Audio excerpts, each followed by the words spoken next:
Sophie asks her husband to bring in the couch. Together with a mover, James takes it upstairs. The young couple is kissing, but then they're interrupted by a phone call. James answers and sees that Sophie's not happy about it. By James's looks, it is clear that he's being told some bad news. After a while, they arrive at a huge mansion. Sophie says she doesn't feel comfortable there. James tells her it's their new home and she'll get used to it. James inherited from his father not only the house, but also his company. He's up early and has to go to work. Sophie goes down to the kitchen and sees the maid making her breakfast. She says she's not hungry and goes back upstairs. The maid named Rosa comes to Sophie's room and says that she has to enjoy this kind of life, and there is no need to fight it. Unlike James, Sophie didn't grow up like this, and she doesn't need it. She tells the maid to just take a break and leave her alone. Meanwhile, James, sitting in his father's chair, discusses future plans for the company with his assistant. At home, Rosa comes to Sophie again and offers her help to sort things out in the living room.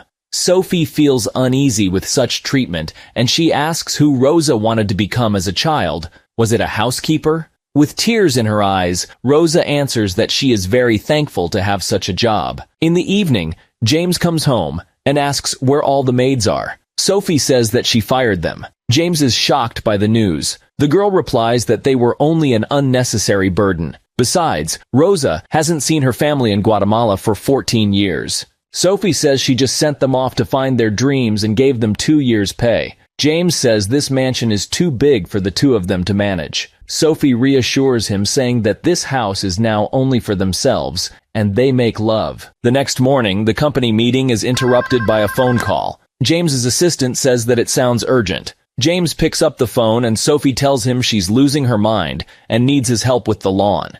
James says he's at work and can't come right now, but promises to do everything tonight. In the evening, James tries to start the lawnmower, but it's not working. Sophie sees how difficult it is for him to manage his new job and do the household cares at the same time. The next day, Sophie calls James at work again and bothers him with questions like why they moved into this house and if this was the right thing to do. Later, James talks to one of the company's managers and complains that Sophie wants him to give it up and return to their old life. His colleague tells about a new project that was presented to James's father. They all signed a confidentiality agreement, and only the management knows about it. James and Sophie come to a huge building. Sophie doesn't feel right about the idea, but James assures her that this is the future, and they need to try it. They enter the showroom and see robots that look exactly like humans. Julian tells them that his father devoted his entire life to this project, and no one else in the world has close to such a level of realism.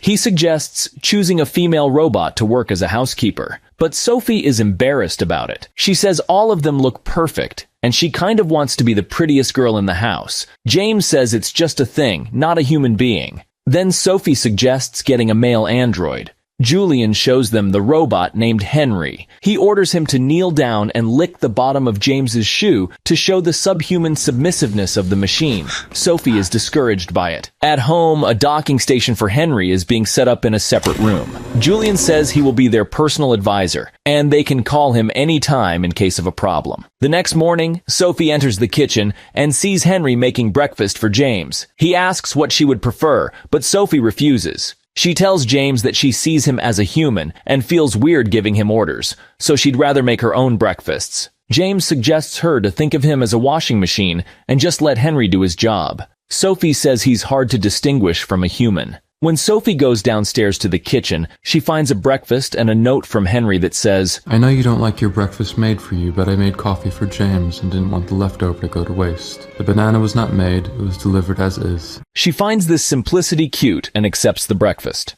Later, when Sophie comes out of the shower naked, she gets scared by Henry looking at her. She tells him to leave the room and calls James to say that she thinks Henry was staring at her body. But James says she just misunderstands it. She's asking him to come home, but he needs to stay at work and advises to send Henry to his docking station. When James comes home in the evening, he wants to ask Henry to play tennis with him. Sophie says that they can't interrupt him charging. James insists, and before they start playing, Henry asks him to choose the difficulty of the game. The android notices that his master is stressed and asks how he can help him. James answers that he already helps him by playing. When he misses, James shouts the word God. Henry asks why he's saying this. There is a dialogue between them about God, during which Henry says that his maker is his God. The next morning, Sophie asks how the game went. James answers that everything was great, and sometimes it is nice when you can talk to someone who tries to understand you, and no one will know about this dialogue. Later, Sophie teaches Henry to repair the upholstery on a couch. Henry asks if this couch is important to her. Sophie says yes, because it represents a dream she had. They talk about dreams and what it's like to dream. Sophie asks if robots can have a dream. Henry answers that they do not have such a program. A little later, Sophie asks Henry if he wants to take a break after hard work. Henry asks if she wants him to rest. Sophie says she does and gives him a book. She says he has to read 1 chapter a day so that they have something to talk about. The next morning, Sophie and Henry are discussing the book. He says that the first-person narrative makes the reader feel intimacy with the character. Sophie asks if he feels that. Henry says that he will if she wants him to. Later, James and Sophie are relaxing in the chaise lounges, and Henry brings the juice. Sophie asks what he thinks about the feelings described in the book. Henry tells them some interesting things about human feelings, such as lust and love. James joins the dialogue. During the conversation, Henry says that he can emulate lust if they'd like him to.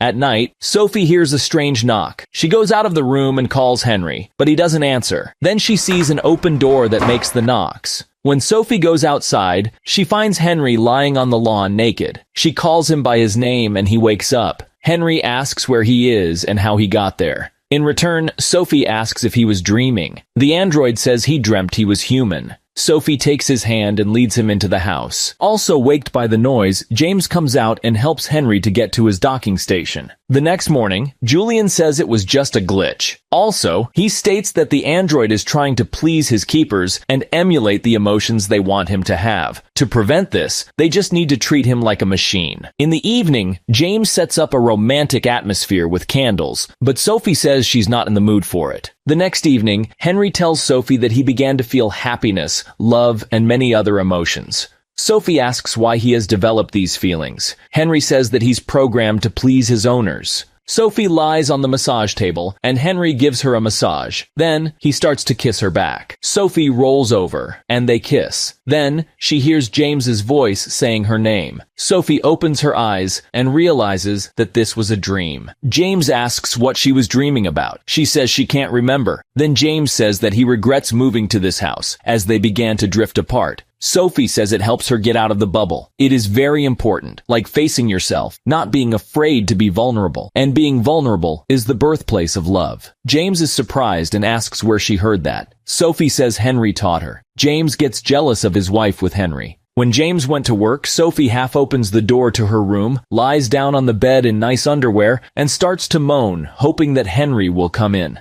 After a while, she hears a noise outside the door, comes out, and sees Henry walking down the stairs. Sophie asks him if he's been watching her. He asks if she would like him to do that. Sophie orders him to make her breakfast.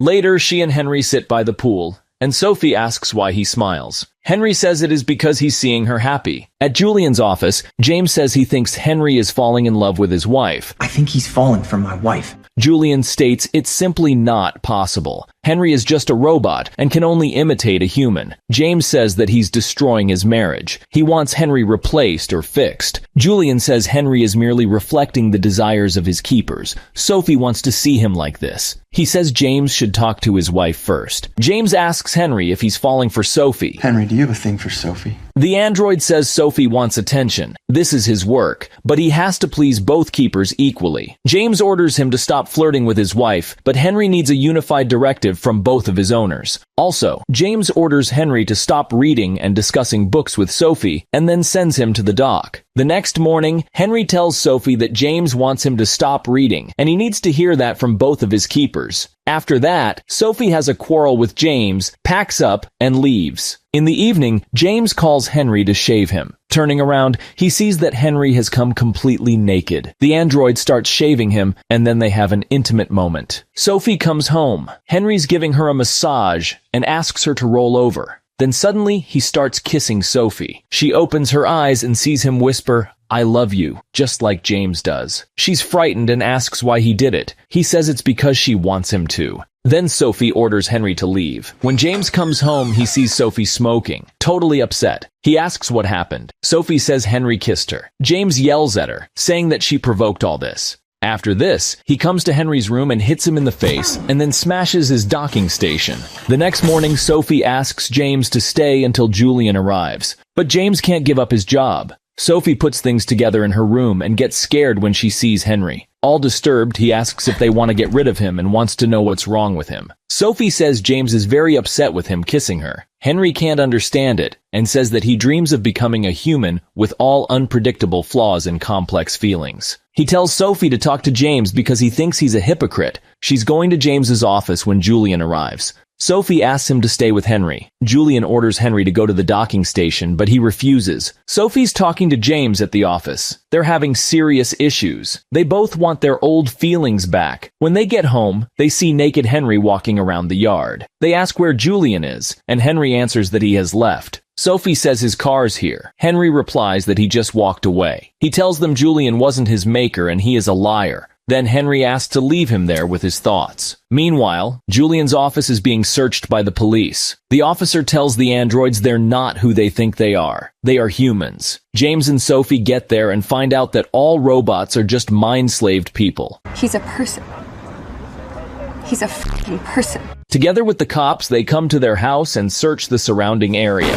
Julian kills 2 officers. He tells Sophie and James that he found Henry when he was 3. He was starving, and every inch of his body was covered in bruises. He gave him a new life and meaning, made him into the perfect human he is, and then gave him to them. But they rejected him and ruined everything. He says programming people is the way to a new bright future. He loads his double-barreled gun, but Henry attacks him and hammers him to death with the buttstock. Then Henry says he's done with this world. He kneels down and does a terrible thing to himself. Seeing his own blood, he says that his feelings, his love for everything that surrounds him were real. Henry says he's sorry for ruining their lives. Then he dies. Sophie cries and hugs James. 3 years have passed. Sophie and James are resting on the lawn. Their little boy is here. They call him Henry. Hey, Henry? The voiceover says that their son often asks how he got his name, and someday they'll have to tell him that story.